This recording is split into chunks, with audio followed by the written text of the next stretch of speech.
Hello मेरे प्यारे विद्यार्थियों, आज मैं आप लोग को 10 क्लास का जो 13वां चैप्टर है पृष्ठीय क्षेत्रफल और आयतन, इससे रिलेटेड मैं आप लोग के एक एक चीज में बताने का प्रयास करूंगा। बच्चों, मैं सबसे पहले आप लोग को फॉर्मूला सिखाऊंगा, ठीक है, और उसके बाद हम लोग एक एक प्रश्नों को बारी बारी से सॉल्व करेंगे। तो आप अच्छे तरीका से इस क्लास को देखिएगा और एक बार इस क्लास को आप देख लेते हैं तो समझिए कि आपका पूरा डाउट क्लियर हो जाएगा। मैं बिना टाइम को वेस्ट किए आगे बढ़ते हुए मैं आप लोग का सारा फॉर्मूला लिखवाऊंगा जो आप लोग 13.1 में यूज करने वाले हैं। तो चलिए मेरे प्यारे बच्चों, अब हम लोग शुरू कर रहे हैं। और देखिए क्या है, वर्ग का परिमाप आप लोग देख लीजिए। अगर वर्ग आएगा तो वर्ग किस टाइप का होता है, ऐसा होता है। मैं फोटो बना दे रहा हूं ताकि आप लोग समझ सके, ठीक है ना बच्चों। ये वर्ग का अगर परिमाप ज्ञात करना होगा तो ये आप लोग को पता नहीं होगा तो आप लोग सारे नोट कर लीजिएगा। ये बच्चों भुजा गुना 4 या 4a इसको शॉर्ट में लिखते हैं। ये तो आप लोग क्लियर कर लिए होंगे।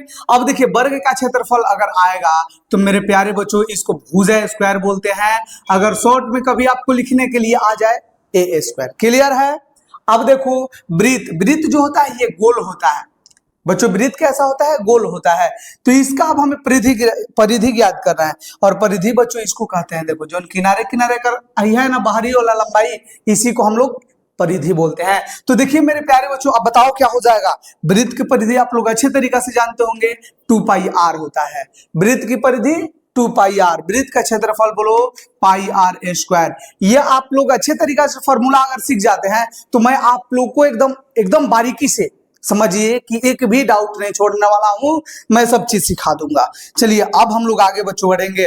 और घन का देखिए, घन का पृष्ठीय क्षेत्रफल कर रहा है बच्चों, ये हो जाएगा 4a स्क्वायर। आप लोग थोड़ा सोचिए, कभी कभी आता है कि घन का पार्श्व पृष्ठीय क्षेत्रफल और कभी कभी आता है घन का संपूर्ण पृष्ठीय क्षेत्रफल या कुल। आप लोग कैसे समझेंगे? आप लोग तो अभी जिस घर में पढ़ाई कर रहे होंगे बच्चों, जिस घर में आप पढ़ाई कर रहे हैं उसकी चारों दीवार का अगर हम लोग क्षेत्रफल निकालेंगे, चारों दीवार का, तो आप लोग समझ चुके हैं चारों दीवार होता है। चारों दीवार का जो क्षेत्रफल होगा उसी को हम लोग पार्श्व पृष्ठीय क्षेत्रफल बोलेंगे। और बच्चों कुल अगर कह दिया तो उसमें छत वाला और फर्श वाला दोनों जोड़ देंगे। बोलो कहानी खत्म है कि नहीं। घन का अगर पृष्ठीय क्षेत्रफल करना है तो 4 गो होता है, उसमें 4 गो सरफेस होता है, इसलिए 4a स्क्वायर करेंगे। क्लियर। अब देखो घन का कुल पृष्ठीय क्षेत्रफल बच्चों ये 6a स्क्वायर हो जाएगा। आप कहिएगा कैसे, तो 4 गो दीवार, आएगो ऊपर छत, आएगो नीचे फर्श, कब हो गया 6, तो 6a स्क्वायर। क्लियर। अब देखो घन का आयतन बच्चों ये हो जाता है a क्यूब। क्या हो जाता है जी, a क्यूब हो जाता है। मैं डायरेक्ट आप लोग को फॉर्मूला बता रहा हूं, नहीं तो ये सब निकालने के लिए भी मैं सिखाता हूं, लेकिन ये सिखाने में लगभग आधा घंटा आप लोग को लग जाएगा, तो हम लोग बाद में सीखेंगे। अभी सारे फॉर्मूला आप नोट डाउन कर लीजिए, एक बार आप लोग ध्यान में रखिए। बच्चों घनाभ के पार्श्व पृष्ठीय क्षेत्रफल होता है 2 × l + b और × h होता है। बच्चों देखो घनाभ का कुल पृष्ठीय क्षेत्रफल, घनाभ जो होता है माचिस के डिब्बा जिसमें होता है, या ईंट आप लोग देखे होंगे ईंट जैसा होता है बच्चों, उसका कुल पृष्ठीय क्षेत्रफल होता है 2 × lb जोड़ bh जोड़ hl, ठीक है ना। 2 × lb जोड़ bh जोड़ hl माने 2 गुना लंबाई गुना चौड़ाई प्लस चौड़ाई गुना ऊंचाई प्लस ऊंचाई गुना लंबाई। क्लियर है। अब देखिए घनाभ का आयतन आसान है, l गुना b गुना h, lbh। अब देखो बेलन का बच्चों क्या है, बेलन का पृष्ठीय क्षेत्रफल। और बच्चों बेलन जो होता है इसको हम लोग सिलेंडर बोलते हैं। देखो ये इस टाइप का होता है, ठीक है ना। और इसका क्या ज्ञात करना है बताइए, तो वक्र पृष्ठीय क्षेत्रफल। जैसे बच्चों बेलन है और इसके चारों तरफ, जैसे एक बोतल आप देख लीजिए, बोतल इमेजिन कीजिए, और बोतल जो है ना उसके चारों तरफ का जो हम लोग क्या करेंगे, क्षेत्रफल जो निकालेंगे उसको वक्र कहेंगे। तो बेलन का वक्र पृष्ठीय क्षेत्रफल जो होता है बच्चों ये हो जाता है 2πr∗। और यही बेलन का कुल पृष्ठीय क्षेत्रफल अगर निकालने के लिए आए तो 2πr∗ तो होता ही है। और प्लस में देखिए, अब जिसे बेलन है तो ऊपरवा से ढक देंगे, नीचों से ढक देंगे, तो 2 गो इसमें जुड़ जाएगा। कहिएगा क्या जुड़ेगा, तो देखिए अगर मान लीजिए कैसन का बेलन है तो ऊपरवा कैसन है, तो कहिएगा सर वृत्त के जैसन है। ऐसा का कैसन है जी, वृत्त जैसन। अब वृत्त के क्षेत्रफल क्या होता है, कहिएगा πr स्क्वायर होता है ना बउआ। देखो तो बच्चा क्या होता है, πr स्क्वायर। और ऐसा एगो ऊपर है एगो नीचे है, तो ऐसा हो जाएगा 2πr स्क्वायर। थोड़ा सा आप लोग अच्छे तरीका से एक बार देख लीजिए, इसमें 2 है 2 कॉमन निकाल लो बच्चों, दोनों में पाई है पाई कॉमन निकाल लो, दोनों में r है r कॉमन निकाल लीजिए, h बचेगा प्लस r स्क्वायर है, एक r कॉमन निकाला है, एक r तो बचेगा। ये इसका पृष्ठीय क्षेत्रफल संपूर्ण पृष्ठीय क्षेत्रफल के लिए फॉर्मूला हो जाएगा बच्चों। बेलन का अगर आयतन ज्ञात करना होगा, याद कर लीजिएगा पाई आर स्क्वायर एच, और शंकु का पृष्ठीय क्षेत्रफल पाई आर एल होता है। इतना हम लोग फॉर्मूला यूज करेंगे, और भी बहुत सारा फॉर्मूला है जिसको मैं आगे आप लोग को बता दूंगा, ठीक है। ये सारी चीज आप लोग समझ चुके हैं ना। अभी देखिए आप लोगों को क्या आएगा, अभी शंकु का कुल पृष्ठीय क्षेत्रफल, शंकु का आयतन आएगा, गोला का पृष्ठीय क्षेत्रफल, गोला का आयतन आएगा, अर्धगोला का वक्र पृष्ठीय क्षेत्रफल, संपूर्ण पृष्ठीय क्षेत्रफल, फिर गोला का आयतन। उसके बाद बच्चों 13.4 में आप लोग को मैं छिन्नक का क्षेत्रफल, छिन्नक का आयतन, ये सारे मैं सिखाऊंगा। क्लियर? तो चलो ये सारे एक बार स्क्रीनशॉट ले लो, और अब हम लोग आगे अब बढ़ते हैं। चलिए अब देखिए आप लोग के समक्ष मैं पहला नंबर क्वेश्चन को प्रस्तुत कर दिया हूं आप लोग को सिखाने के लिए। देखिए बच्चों, ये कह रहा है कि दो घनों जिनमें से प्रत्येक का आयतन 64 सेंटीमीटर क्यूब है के संलग्न फलकों को मिलाकर एक ठोस बनाया जाता है, इससे प्राप्त घनाभ का पृष्ठीय क्षेत्रफल ज्ञात कीजिए। तो देखिए सबसे पहले तो आप लोग को मैं फिगर बना करके समझा रहा हूं। देखिए क्या है, मैं आप लोग को फिगर के माध्यम से ये सारे चीज को क्लियर से समझा दूंगा, अच्छे तरीका से समझा दूंगा। देखिए प्यारे बच्चों, सबसे पहले हम इसको क्या कर देते हैं, कोना कोना को मिला देते हैं, है ना। और देखिए इसमें यहां से थोड़ा सा तिरछा खींचेंगे और यहां से भी थोड़ा तिरछा, और ये दोनों को मिला दीजिए।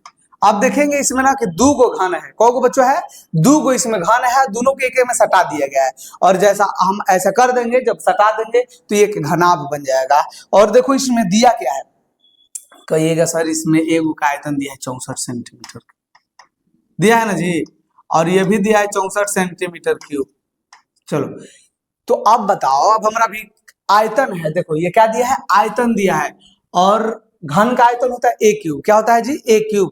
शायद मैंने उसमें लिखा नहीं था यहाँ पर,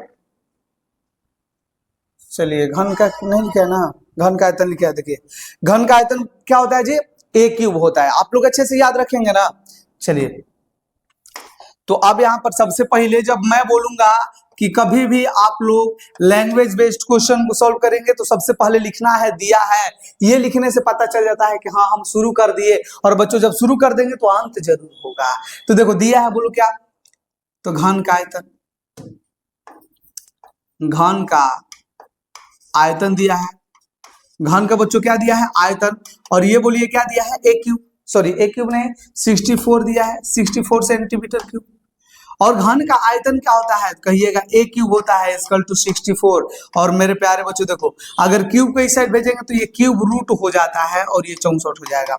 64 को आप लोग ऐसे कटाने आता है ना, 64 को हम डायरेक्ट 4 से कटा रहे हैं क्योंकि अभाज्य गुणनखंड नहीं कर रहे हैं। ये 4 से कटाएंगे 16 बार में, 4 से कटाएंगे 4 बार में, और 4 से एक बार में। आप लोग को ये समझाने के लिए मैंने एक एक चीज बताने का प्रयास कर रहा हूँ बच्चों। 64 को 4 गुना 4 गुना 4 में तोड़ देंगे, और देखिए 3 को 4 की जगह पर 1 4 निकलेगा, क्योंकि क्यूब रूट निकालते हैं। क्लियर है क्या? और बच्चों ये सेंटीमीटर क्यूब है ना, और इसका क्यूब रूट निकालेंगे तो सेंटीमीटर में हो जाएगा। मतलब ये क्या आ गया, कहिएगा सर आप हमको बता दिए हैं कि ए जो होता है इसका क्या होता है, भुजा होता है। तो आप लोग बच्चों याद रखिए, ए जो होगा ना इसका क्या होगा, भुजा होगा। चलो मेरे प्यारे बच्चों बताओ क्या होगा, ए इसका भुजा। और ए जो आया है वो तो 4 आया है ना जी, ए जो आया है 4 आया है। तो चलो ये 4 होगा तो यहाँ से ये भी 4 होगा, माने कुल मिला करके यहाँ से यहाँ तक जो होगा ये 8 सेंटीमीटर हो जाएगा।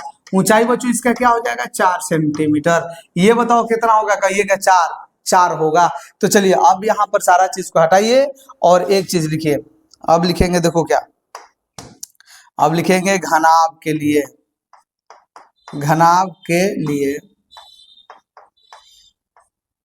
देखिए दो घनों से बने घनाभ के लिए अब हम लोग क्या लिखेंगे, इसके लिए देखिए तो लंबाई, घनाभ के लिए लंबाई बोलिए कितना है, कहिएगा सर लंबाई L इक्वल टू ये 4 और 4 टोटल घनाभ के मिला करके L इक्वल टू 8 सेंटीमीटर हुआ।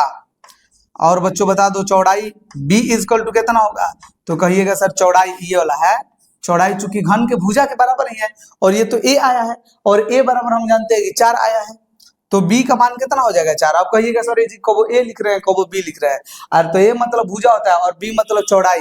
तो देखिए घनाभ के लिए ये क्या हो जाएगा, चौड़ाई होगा, इसलिए हम B से ब्रेथ लिखेंगे। क्लियर है ना? और बच्चों H लिखेंगे, और हाइट देखो इसका ऊंचाई भी क्या होगा, A के बराबर होगा, और A का मान आया है 4 सेंटीमीटर। तो इतना हम लोग लिख लेंगे, और उसके बाद देखिए क्वेश्चन को मैं ऊपर भेज सकता हूँ, उसका ऊपर जाने का अब दिन आ गया है। लेकिन एक चीज आप लोग पहले देख लीजिए क्या करना है इसमें, तो कह रहा है इसे प्राप्त घनाभ का पृष्ठीय क्षेत्रफल ज्ञात कीजिए। अच्छा बच्चों थोड़ा सा क्वेश्चन में देखो ना कि कुल पृष्ठीय वाला लगा है कि वक्र वाला या पार्श्व वाला, थोड़ा सा आप लोग सोचिए। तो कह रहा है दो घन जिसमें से प्रत्येक आयतन 64 सेंटीमीटर क्यूब है। अब आयतन जब दिया है तो समझिए कि ठोस है। क्या है? ठोस। देखो एक ठोस बनाया गया है, तो जब ठोस है तो बच्चों जैसे ईंट होता है ना उस प्रकार से है, तो उसके तो सारे सरफेस को हम लोग छुपाएंगे। तो अब आप लोग समझिएगा ना कि ये जो कह रहा है घनाभ का पृष्ठीय क्षेत्रफल ज्ञात करने के लिए, तो आप लोगों को कुल पृष्ठ वाला क्षेत्रफल लगाना होगा। अच्छे से याद रखिएगा बच्चों, लिखेंगे घनाभ का कुल पृष्ठीय क्षेत्रफल, घनाभ का कुल पृष्ठीय क्षेत्रफल। और मैंने आप लोग को बताया है 2 इंटू बच्चों क्या चीज, LB जोड़ BH जोड़ HL। बस यहीं तक जो सफर रहता है बहुत कठिन रहता है। यहाँ जब आ जाते हैं बच्चे तो उनको साफा साफा रास्ता दिखने लगता है, साफ साफ रास्ता दिखने लगता है। तो देखिए मेरे प्यारे बच्चों, ये तो 2 हमने लिख दिया, एल का मान आप लोग बताओगे क्या? अरे हाँ सर, एल का मान तो आपने 8 लाया है ना जी। एल का मान हमने कितना लाया है जी? 8। अब देखो बी का मान कितना है, तो चुपचाप यहाँ पर रख दो, बी का मान 4। और बच्चों फिर से देखो बी का मान 4, एच का मान देख लीजिए कितना है, 4 है, प्लस एच का मान फिर से 4 और एल का मान 8। इतना आप लोग तो कर लीजिएगा, कुछ ज्यादा डिफिकल्ट नहीं है। एल बी एच का मान यहाँ से देख करके पुट कर दो। अब चलो देखो ये 2 रखेंगे, 8 चौके 32 प्लस 4 चौके 16 प्लस 8 चौके 32। अब देखो ये 2 हो गया, ये 2 हो गया और सब जोड़ दो, 32 दूनी 64, 6 70 10 80, कितना हो जाएगा जी? 80 हो जाएगा। और बुआ गुणा कर लो 180 सेंटीमीटर स्क्वायर। अच्छा ये स्क्वायर में काहे लिखेंगे? काहे इसके क्षेत्रफल निकाले हैं, और जब क्षेत्रफल निकालते हैं तो यूनिट वर्ग मीटर या वर्ग सेंटीमीटर में आता है। ये क्लियर आप लोग कर लिए क्या? चलो आप लोग को मैं एक चीज में दे रहा हूं अनुमति कि आप इसका स्क्रीनशॉट ले लीजिए और मैं आगे आप लोग के साथ बढ़ता हूं। तो चलिए बच्चों अब हम लोग 2 नंबर क्वेश्चन को देखते हैं और इसको सीखते हैं। क्वेश्चन में देखिए क्या कर रहा है, कोई बर्तन एक खोखले अर्धगोले के आकार का है। बच्चों एक बर्तन है और जो खोखले अर्धगोले के आकार का है, अर्धगोला मतलब आप लोग कटोरा जैसा इमेजिन कीजिएगा इस प्रकार से, है ना, जिसके ऊपर एक खोखला बेलन अध्यारोपित है। बच्चों इसके ऊपर एक बेलन भी अध्यारोपित है, बेलन अध्यारोपित है इस प्रकार से। समझ पा रहे हैं कैसा इसको कल्पना किया जा सकता है? बच्चों ये 3D का फिगर है ना, एक कटोरा ले लीजिए और ऊपर एक, जैसे मान लीजिए कूट से ऐसे चारों तरफ से लगा देंगे ना, तो एक अर्धगोला टाइप का, सॉरी बेलन के टाइप का हो जाएगा। बेलन अध्यारोपित है, अर्धगोले का व्यास 14 सेंटीमीटर है। देखिए बच्चों क्या है, अर्धगोला का व्यास जो है 14 सेंटीमीटर है। तो जब अर्धगोला का होगा तो बेलन का वही होगा, ठीक है ना, बेलन का भी व्यास 14 सेंटीमीटर ही होगा। क्यों? क्योंकि ये एक दूसरे के ऊपर अध्यारोपित है। बच्चों अध्यारोपित मतलब उसी पर रखा गया है। और इस बर्तन जो पात्र है की कुल ऊंचाई 13 सेंटीमीटर है। बच्चों आप लोग थोड़ा सा देखो ना, यहाँ पर इसका जो कुल ऊंचाई है वो 13 सेंटीमीटर है। बच्चों कितना है? 13 सेंटीमीटर। अब थोड़ा सा सोचिए, जब ये व्यास है 14, आप लोग जानते हैं ना कि त्रिज्या आधा होता है, तो व्यास 14 है तो त्रिज्या क्या हो जाएगा? इसका आधा। मतलब ये पूरा 14 है तो इसका त्रिज्या क्या होगा? आधा। त्रिज्या क्या होगा बच्चों? आधा हो जाएगा। मतलब ये 14 है तो ये कितना होगा? 7 सेंटीमीटर। मुझे ये बताना है, मुझे बच्चों ये बताना है कि जो बेलन के आकार का भाग है ना ये कितना ऊंचा होगा, तो कहिएगा 6 सेंटीमीटर। ये कैसे हमारा पता चल गया? तो ये नीचेवा वाला 7 है और टोटल मिला के 13 है, तो 7, ये देखो 7 माइनस कर देंगे 13 में से, तो बच्चों ये 6 जो बचेगा, देखो जो 6 बचेगा ये ऊपर वाला का बचेगा, ऊपर 6 और नीचेवा ये 7 हो गया, ये 7 नीचे हो गया, तो ये दोनों जोड़ेंगे ना तो 13 हो जाएगा। अब यही सारा चीज हम लिखेंगे, आप लोग को यहाँ पर फिर से सिखाएंगे। तो चलिए ये अब देखा जाए क्या कह रहा है। सबसे बच्चों मैंने पहले क्या लिखवाया है? दिया है लिख दीजिएगा, और जैसे दिया है लिखेंगे तो सबसे पहले बर्तन का पूरा ऊंचाई देखिए। बर्तन की, बच्चों बर्तन की ऊंचाई इक्वल टू 13 सेंटीमीटर। और थोड़ा सोचिए व्यास कितना दिया है जी? व्यास बच्चों इसको डी से सूचित करते हैं और ये 14 सेंटीमीटर है।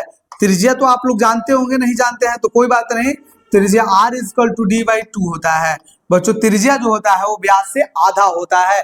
तो मेरे प्यारे बच्चों डी का मान बताओ कितना है, 14, और 2 से भागा कर देंगे मतलब ये 7 सेंटीमीटर हो गया। क्लियर है कि नहीं?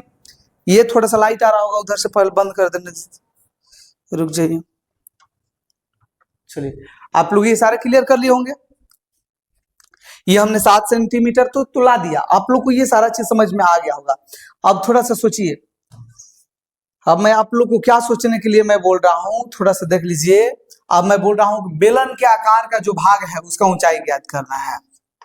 तो बच्चों लिख दो बेलनाकार भाग की ऊंचाई। बच्चों बेलनाकार भाग की ऊंचाई, कुल ऊंचाई 13 है ना बच्चों, कुल बर्तन की जो ऊंचाई है 13 है, और 7 माइनस कर देंगे तो ये 6 सेंटीमीटर हो जाएगा। और ये बच्चों बेलनाकार भाग की ऊंचाई हो जाएगा, और इसको हम लोग इंच से सूचित करते हैं। क्या करेंगे जी? बेलन में हम लोग इसको इंच से सूचित करेंगे। इसको मेरे प्यारे बच्चों क्या से सूचित करेंगे? इंच से। इतना अगर आप लोग को समझ में आ गया है तो कह रहा है इस बर्तन का आंतरिक पृष्ठीय क्षेत्रफल ज्ञात कीजिए। अब पृष्ठीय क्षेत्रफल का मतलब जितना इसके भाग को छू पाएंगे। तो देखो ऊपर बेलन क्या आकार है, नीचे कटोरा जैसा है, जितना हम नीचे नीचे सब छू पाएंगे वो सारा का क्षेत्रफल ज्ञात करना है। तो आप लोग देखो हम क्या क्या लिखने जा रहे हैं। अब इस बर्तन का, अब यहां पर क्या लिखेंगे बच्चों? बर्तन का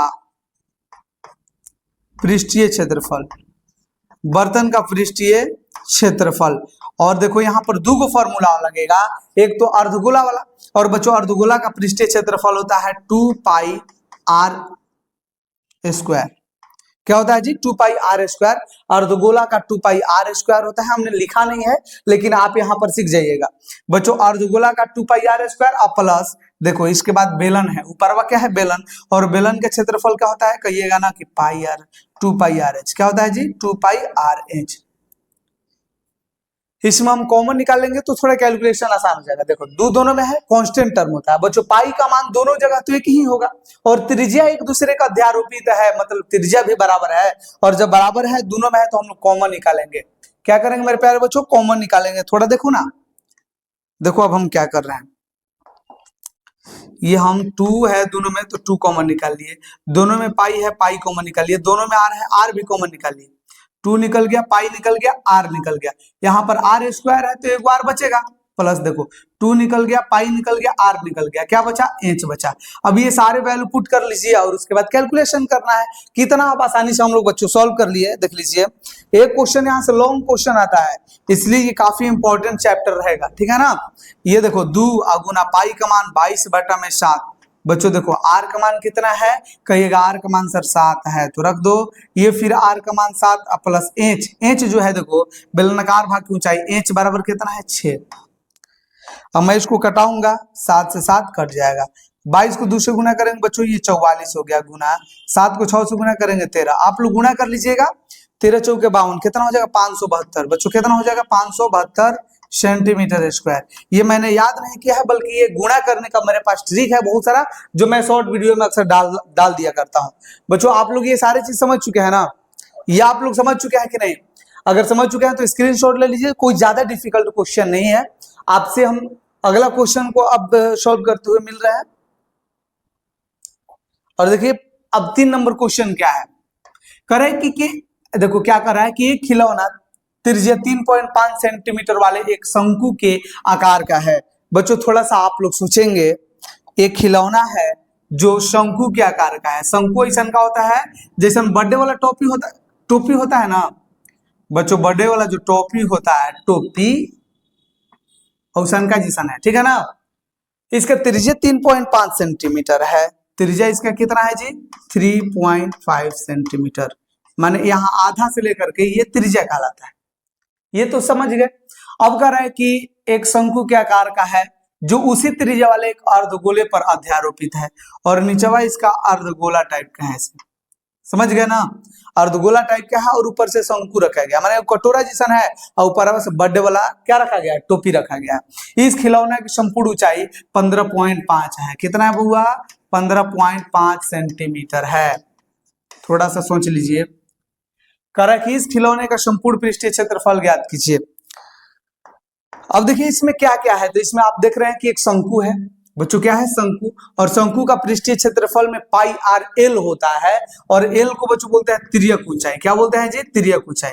और ये तो हमको पता ही नहीं है बच्चों। देखो ये 3.5 है, तो ये भी कितना होगा, 3.5, क्योंकि ये भी त्रिज्या है और ये भी त्रिज्या हो। क्लियर है ना। देखिए ये त्रिज्या थोड़ा सा सोच लीजिए, जैसे मान लीजिए कि ये कोई, मान लीजिए कि एक वृत्त है, चाहे गोला टाइप का है, तो ये सेंटर से जितना ये त्रिज्या है उतना ही ये होता है। क्लियर है ना। तो ऐसे ही हमने ये बनाया, 3.5 है, तो ये भी कितना होगा, 3.5। क्लियर है ना। मैं आप लोग को एक एक चीज समझाने का प्रयास करता रहूंगा। अब देखिए ये 3.5 है और टोटल 15.5 है। टोटल बच्चों कितना है, 15.5। तो 3.5 जब कम करेंगे तो बताइए कितना बचेगा। ये यहां से लेकर के यहां तक कितना बचेगा, कहिएगा सर ये 12 सेंटीमीटर बचेगा, क्योंकि 15.5 में से 3.5 कम हो जाएगा नीचे वाला, है ना। तो अब देखिए करे कि इस खिलौने का संपूर्ण पृष्ठीय क्षेत्रफल ज्ञात कीजिए। मैंने फिगर आप लोग को समझाया है, अब मैं आप लोग को क्वेश्चन को सॉल्व करते हुए समझाऊंगा। बच्चों सबसे पहले हम लोग लिखेंगे दिया है। सबसे पहले क्या दिया है, तो खिलौना की त्रिज्या, खिलौना की त्रिज्या दिया है। अब बताइए तो बच्चों खिलौना की त्रिज्या को हम लोग क्या से सूचित करेंगे, आर से, और ये 3.5 सेंटीमीटर है ना जी, 3.5 सेंटीमीटर है। देखिए खिलौना की ऊंचाई कितना है, खिलौना की ऊंचाई बोलिए तो कितना है, खिलौना की ऊंचाई 15.5 सेंटीमीटर है। अब देखिए अब हम लिखेंगे शंकु की ऊंचाई। बच्चों शंकु की ऊंचाई बोलिए तो कितना हो जाएगा, तो ये 15.5 टोटल हो गया, और ये जो 3.5 है ये बेलन का है, तो अर्धगोला का है, तो 3.5 इसमें से माइनस कर दीजिए और ये हो जाएगा 12.0, क्योंकि 5 में से 5 घटेगा 0 और 15 में से 3 घटेगा 12। पॉइंट के बाद बच्चों 0 का वैल्यू नहीं होता है, और इसमें हमको तिर्यक ऊंचाई ज्ञात करना है। एक फॉर्मूला आप लोग अलग से लिखिएगा बच्चों, ये मैं क्वेश्चन को भेज दे रहा हूं ऊपर, आप लोग बुक में क्वेश्चन को देखते रहिएगा। चलिए अब हम लोग लिखेंगे एक फॉर्मूला तिर्यक ऊंचाई। अगर अलग से फॉर्मूला आएगा तो आप लोग लिखते चलिएगा। तिर्यक ऊंचाई एल इक्वल टू होता है root under H square plus R square. देखिए एच का मान कितना है 12, कहिएगा 12 के स्क्वायर कर लेना है, प्लस बच्चों आर का मान देखो कितना है, आर मतलब होता है रेडियस त्रिज्या, और त्रिज्या है 3.5 सेंटीमीटर। कितना है जी, 3.5 सेंटीमीटर, 3.5 सेंटीमीटर, इसका स्क्वायर कर लो। मैंने शॉर्ट वीडियो में आप लोग को स्क्वायर निकालने के लिए सिखाया था, जिसके अंत में 5 रहता है ना बच्चों। 12 का स्क्वायर आप लोग 12 का स्क्वायर 144 जानते ही होंगे। अगर नहीं जानते हैं तो सबसे आप लोग को आसान तरीका है कि 12 का स्क्वायर करना है ना, 12 का स्क्वायर करना है ना जी, तो आप लोग क्या कर लो कि 12 गुना 12 कर लो, सबसे ये बेहतर तरीका है। अगर याद किए हैं तो बहुत बेहतर है। देखिए अब 3.5 का स्क्वायर करना है बच्चों, ये हो जाएगा 12×25, कितना हो जाएगा 12×25, ये 5 का स्क्वायर कर देते हैं 25 हो जाता है। अब बच्चों अगर लास्ट में 5 रहता है तब, और ये 3 है तो इसका अगला नंबर कितना होगा 4, और 4 को 3 से गुना करेंगे 12। अगर नहीं आया तो 3.5 का स्क्वायर करना है, तो आप लोग 3.5 गुना 3.5 कर लीजिए, ये करेंगे तो 12.25 आएगा। अब तो आसान हो गया। ये सारे मैंने आप लोग को राज ही बता दिया कि किस प्रकार से ऐसे हम लोग कर पाएंगे। देखो बच्चा 144 को 12 जोड़ेंगे तो ये हो जाएगा, पॉइंट पहले 2 5 लगाइए, और ये हो जाएगा 156। कितना हो जाएगा बच्चों 156, और इसको जब हम लोग कटाएंगे ना तो ये हो जाएगा 13.5। कितना हो जाएगा जी 13.5 हो जाएगा। इसका स्क्वायर रूट निकाल लीजिएगा, कितना हो जाएगा 13.5, 13.5 नहीं बल्कि 12.5 होगा। कितना हो जाएगा जी 12.5। अब ये कैसे हम लोग निकालेंगे, थोड़ा सा इसको भी देख लिया जाए, याद थोड़े करना है। तो देखिए 156.25 है ना, इसको कटाते चल जाइएगा 5 से, तो 5 दिए 15, 5 कहीं 5, ये पॉइंट है तो पॉइंट लगाइए, और ये 5 5 25 कटेगा, नहीं 5 2 10 कटाइए, और 5 5 25 कटाइए, फिर 5 से कटाएंगे, 5 6 30, एक बच गया, एक पर दोबारा 5 2 10, 5 5 25, फिर 5 से कटाएंगे, 5 1 5। अब ये एक बचा है, एक पर दोबारा 5 2 10 और 5 5 25, फिर 5 से कटाएंगे 0.25 बच्चों, फिर 5 से कटाएंगे, ये 5 बार में कटेगा है ना, फिर 5 से कटाएंगे और ये एक बार में कट जाएगा। डेसिमल 2 अंक के बाद है तो 1 अंक के बाद पॉइंट लगता है। अब देखो इसमें क्या करते हैं ना कि जोड़ा जोड़ा करके एक को निकालते हैं। तो देखिए तो एक जोड़ा की जगह पे 5, फिर एक जोड़ा के लिए 5, फिर एक जोड़ा के लिए 5, मतलब क्या निकलेगा जी बताओ तो बउआ, क्या निकलेगा, तो कहिएगा सर 5 गुना 5 गुना 5 गुना 5 गुना 5 गुना 5 आ गया है, ठीक है ना। अगर ना दिख रहा होगा तो थोड़ा सा और छोटा कर लिया जाए। चलो ये तो समझ गया ना। अब देखिए 3 3 6, 2 को 5 की जगह पे 1 5, 2 फिर 1 5। अब 2 अंक के बाद पॉइंट है तो बाटा में आएगा 100, और हम ये लिखेंगे 5 गुना 5 गुना 5। देखो 1 2 3 4 5 6, 6 गया है तो 3 को 5 निकल जाएगा। स्क्वायर रूट 8 क्लास में आप लोग को सिखाया जाता है बच्चों। 100 का स्क्वायर रूट 10 हो जाता है। इसको 5 को गुना करेंगे 125 हो जाएगा, और 10 भागा में 1 अंक के बाद पॉइंट लगा दीजिए। क्लियर है। अब तो आप लोग समझ चुके कि एल हमने किस प्रकार से निकाला है। चलिए आप लोग को अगर एग्जाम में डायरेक्ट पता होगा तो आप लोग लिख सकते हैं, ये ज्यादा कैलकुलेशन करने की जरूरत नहीं है। अब हम लोग लिखेंगे खिलौने का संपूर्ण पृष्ठीय क्षेत्रफल। अब देखिए बच्चों, अब हम लोग चल दिए लास्ट कड़ी में, खिलौने की संपूर्ण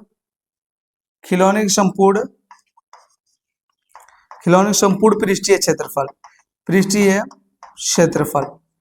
और इसमें क्या करेंगे, दो गो फॉर्मूला यूज करेंगे। तो अर्धगोलाकार भाग का क्षेत्रफल प्लस शंक्वाकार भाग का क्षेत्रफल। आप लोग चाहेंगे तो लिख सकते हैं अर्धगोलाकार भाग का क्षेत्रफल प्लस शंक्वाकार भाग का क्षेत्रफल। मैं बच्चों डायरेक्ट फॉर्मूला लिख दे रहा हूं, 2 पाई r स्क्वायर। ये क्या चीज का हो गया, अर्धगोला का। और उसके बाद ऊपरवा क्या है, तो शंकु है, और शंकु का पृष्ठीय क्षेत्रफल बच्चों पाई r l होता है, यही ना होता है। अब चलो देखो, अब डायरेक्ट आप लोग चाहेंगे तो बना सकते हैं, नहीं तो कॉमन निकालना चाहेंगे तो कॉमन निकाल के बनाइए। जैसे देखिए दोनों में पाई है तो पाई कॉमन निकालिए, दोनों में r सेम है, माने जितना अर्धगोला का जितना त्रिज्या है उतना ही बच्चों शंकु का है, तो दोनों में त्रिज्या तो सेम है। तो आप देखो क्या करेंगे, अब पाई निकाल दिए, r स्क्वायर निकाल दिए, तो ये बचा 2r प्लस पाई निकल गया, r निकल गया, तो ये l बच गया। हल किया जाए, देखो पाई का मान 22/7 बच्चों, r का मान देखो कितना है, r मतलब त्रिज्या, और ये कितना है 3.5, और ये हो जाएगा 2 गुना 3.5 प्लस l मतलब त्रिज्या ऊंचाई, और ये कितना है जी 12.5 है। अब सिर्फ इसमें कैलकुलेशन ही रह गया है, कुछ ज्यादा चीज नहीं है। आप लोग ध्यान से देखते चलिए, ये पॉइंट हटाएंगे बाटा में 10 आएगा बच्चों, 5 7 35, 5 दूनी 10, 7 से 7 की कहानी खत्म, 2 से 11 बार में। ये सारे समझ में आ गया। अब देखिए इस साइड आ गया है 11, और इन्हें क्या आया है 35 दूनी 70 बच्चों, 3.5 को 2 से गुना करेंगे 7.0 हो जाएगा, प्लस 12.5 है। इसको जोड़ लीजिए, 11 हो गया, 12 में 7 जोड़ेंगे 12 7 19.5 हो जाएगा। और बच्चों 19.5 को 11 से गुना कर लेंगे तो ये 5 हो जाएगा, 9 5 14 4 1, 9 1 10, 0 1 1 1 2 4, और यहाँ पर 1 और 214.5 सेंटीमीटर स्क्वायर। आप लोग बच्चों इसको गुना कर सकते हैं, जैसे 19.5 है ना, तो इसको 11 से गुना कर लीजिएगा और ये आ जाएगा 214.5 सेंटीमीटर स्क्वायर। हमने ये सारे याद नहीं किया है बच्चों, ये सारे ट्रिक के माध्यम से ये सब हो रहा है कैलकुलेशन। आप लोग शॉर्ट वीडियो देखते चलिएगा, मैं सारे ट्रिक उसमें बताते रहता हूँ गुना करने के लिए आसान आसान। आप लोग इसको क्या करेंगे, स्क्रीनशॉट लीजिए, और अब हम लोग आगे बढ़ रहे हैं इसके बाद वाला क्वेश्चन को देखने के लिए, ठीक है। अब एगो बच गया 4 नंबर क्वेश्चन।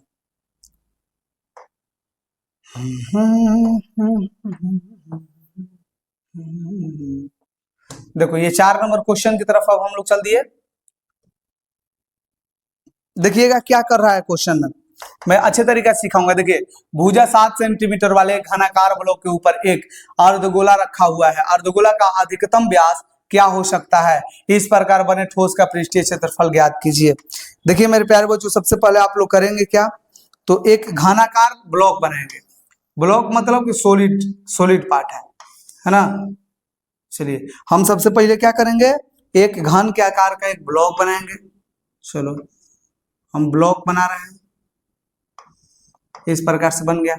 अब इसके ऊपर क्या करना है ना, कि एगो अर्धगोला रखना है, लेकिन अधिकतम व्यास वाला। बच्चों इसके ऊपर हम लोग क्या करेंगे, एक अर्धगोला इस प्रकार से रख देंगे, ठीक है।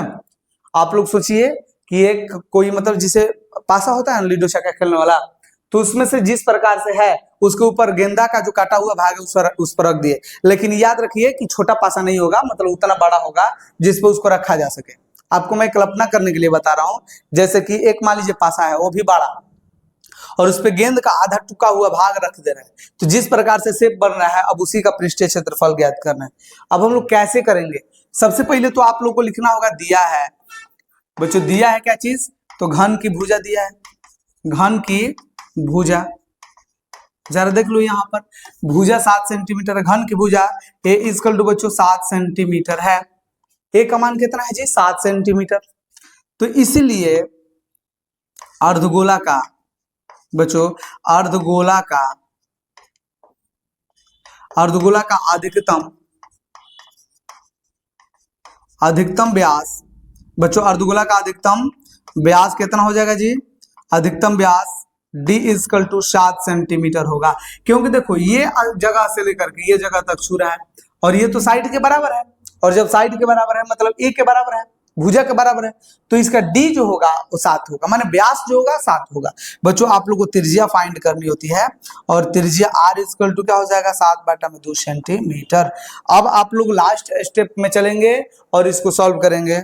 देखिए क्या कह रहा है, लिखेंगे इस प्रकार बने ठोस का पृष्ठीय क्षेत्रफल। अब लिखेंगे बने, क्या लिखेंगे जी? बने ठोस का पृष्ठीय क्षेत्रफल। पृष्ठीय क्षेत्रफल आप लोग अच्छे तरीका से एक बार सोचिए, इसका जो सरफेस होता है एक पासा में वो टोटल 6 गो होता है बच्चों, घन में टोटल सरफेस 6 गो होता है। तो ऊपर वाला में तो कुछ अलग अलग टाइप के कुछ इसमें जाल बना दिया एक तरह से, इसको ऊपर वाला को अभी छोड़ दो। इसका 5 गो तो एकदम बढ़िया से है ना, 5 गो इसका जो सरफेस है एज मैंने बढ़िया है, उसमें कोनो प्रकार की चेंजिंग नहीं है। तो 5 गो सरफेस का अगर एरिया निकालना होगा तो बच्चों ये 5a² हो जाता है। देखो जो घन होता है इसका सरफेस इस प्रकार से होता है वर्ग के आकार का, और एक वर्ग का क्षेत्रफल बच्चों a² होता है, तो इसका 5 गो सरफेस तो ठीक ठाक है, 5 गो सरफेस पे कुछ नहीं है तो 5a² लिख देंगे। अब देखिए ऊपर वाला सरफेस पे क्या है? एक अर्धगोला, तो ये अर्धगोला के भाग को छू पाएंगे ना जी? तो जब छुएंगे तो अर्धगोला के ये भाग का क्षेत्रफल होता है 2πr²। अभी और छुएंगे, देखिए ये जो खाली है यहाँ पर खाली है, ये खाली है, तो ये देखिए ऊपर ऐसा का है, और ऊपर में जब हम अर्धगोला रखेंगे तो इतना जगह घेरेगा, तो ये क्या रहेगा? खाली। ये तो खाली है ना जी? तो उसका अभी हमें क्या करना है? उसको भी क्षेत्रफल ज्ञात करना है। तो ये सारा चीज का क्षेत्रफल कैसे निकालेंगे? तो लिखिए प्लस, इसको हम लोग क्या बोलेंगे? वर्ग। क्या बोलेंगे जी? वर्ग। तो लिखिए वर्ग का क्षेत्रफल क्या होता है? a² माइनस ये वृत्त के क्षेत्रफल, और बच्चों वृत्त के क्षेत्रफल πr² होता है। चलिए इस प्रकार से हमने सारे बना दिया है। अब इसको थोड़ा सा सॉल्व करेंगे। देखिए 5a² है, उसके बाद 2πr² है, ब्रैकेट तोड़ दीजिए, a² माइनस πr²। देखिए 5a² प्लस a² कौन हो जाएगा? 6a² हो जाएगा। अब प्लस देखिए 2πr², उसमें से एक πr² माइनस करेंगे तो ये बचेगा πr²। अब सबका वैल्यू रखिए और उसके बाद सॉल्व कर लेंगे। देखिए जी ये 6 हो गया, और बच्चों a का मान जो भुजा दिया है वो कितना है? 7, और 7 का स्क्वायर कर लीजिए, प्लस पाई का मान 22/7 है, और गुना r का मान जो है, r का मान 7/2 है, 7/2 बच्चों स्क्वायर है ना यहाँ पर, तो हम इसको 2 बार गुणा कर लेते हैं। क्या कर लेते हैं जी? 2 बार गुणा कर लेते हैं। चलो अब इसको देखो क्या करेंगे, 7 से 7 कटा देंगे, 2 से कटेगा 11 बार, ये हो गया 6 गुना 7 का स्क्वायर 49, प्लस ये 11 को 7 से गुना करेंगे 77/2। अब इसको गुणा कर लीजिए 49 को 6 से, क्या करेंगे बच्चों? 49 को 6 से गुणा कर लेंगे, 49 को 6 से, 6 9 बच्चों 49, 5 और 6 चौका 24 है 5 29, 294 हो गया, और 294 यहाँ पर क्या लिखेंगे? 294 और बाटा में 1 प्लस 77 बाटा में बच्चों क्या हो जाएगा? 2। इसको आप लोग बाटा पे की जोड़ बना करके और उसके बाद देख लीजिए कि उत्तर इसका क्या आ रहा है। और आपसे अब मिलेंगे अगले क्लास में, तब तक के लिए बहुत बहुत धन्यवाद बच्चों। अब अगले क्लास में हम लोग 5 से लेकर के जितना प्रश्न है सब सॉल्व कर लेंगे। तो चलिए बच्चों मिलते हैं आपको अगले क्लास में, तब तक के लिए बहुत बहुत धन्यवाद।